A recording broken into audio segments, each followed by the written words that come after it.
வணக்கம். இந்த வீடியோவில் மகா சிவராத்திரியும் குலதெய்வ வழிபாடும் என்ற தலைப்பில் பார்க்க போகிறோம்.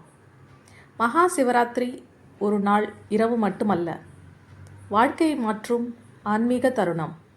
இந்த புனித இரவில் சிவனை வழிபடுவதோடு குலதெய்வத்தையும் நினைத்தால் அதிக பலன் பல மடங்கு அதிகரிக்கும் என்று முன்னோர்கள் கூறியுள்ளனர்.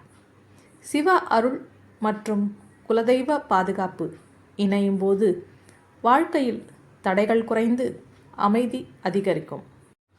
இந்த நாளில் சிவனை வழிபடுவது ஏன் தெரியுமா?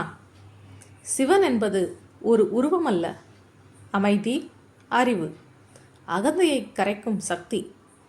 புராணங்களில் சொல்லப்படுவது சிவராத்திரி இரவில் மனம் அமைதியாக இருக்கும். அன்று செய்யும் பிரார்த்தனை பல மடங்கு பலன் தரும். அதனால் தான் மக்கள் விரதமிருந்து இரவு முழுவதும் விழித்திருந்து ஓம் நமச்சிவாய என்கிறார்கள். சிவ வழிபாட்டுக்கு இணையாக செய்ய வேண்டியது குலதெய்வ வழிபாடு. குலதெய்வம் என்பது வீட்டை காக்கும் சக்தி.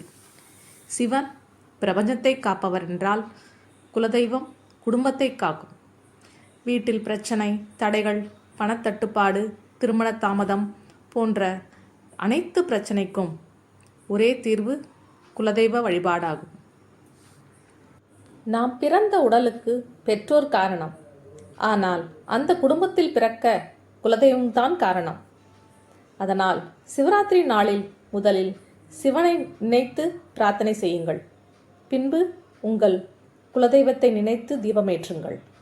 அந்த நாள் வீட்டில் கூட ஒரு சிறிய நெய் தீபம், ஒரு கைப்பிடி அரிசி, ஒரு பூ, இதுவே போதும்.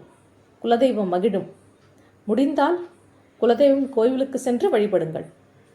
சைவ சித்தாந்தம் சொல்வது சிவன் அருள் கிடைக்க தடைகள் இருந்தால் அதை அகற்றுவது குலதெய்வ அருள்.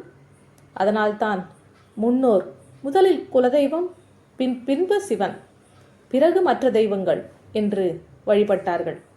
சிவராத்திரி இரவில் செய்ய வேண்டியது: ஒரு முறை ஓம் நமச்சிவாய, ஒரு முறை குலதெய்வ நாமம், முன்னோர்களை நினைவு கூறுதல்.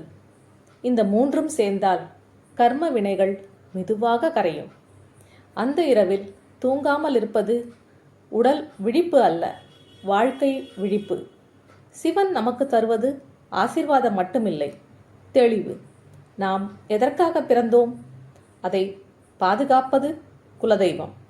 ஆகையால் மகா சிவராத்திரி நாளில் கோவில் செல்ல முடியாவிட்டாலும் பரவாயில்லை, ஒரு நிமிடம் அமைதியாக உட்கார்ந்து சிவனை நினைத்து, குலதெய்வத்தை நினைத்து, முன்னோர்களுக்கு நன்றி கூறி பிரார்த்தனை செய்வதே முழு பலனை தரும். அதுவே முழு பூஜை. ஓம் நமச்சிவாய. வாழ்க நலமுடன். மீண்டும் அடுத்த பதிவில் சந்திப்போம். நன்றி, வணக்கம்.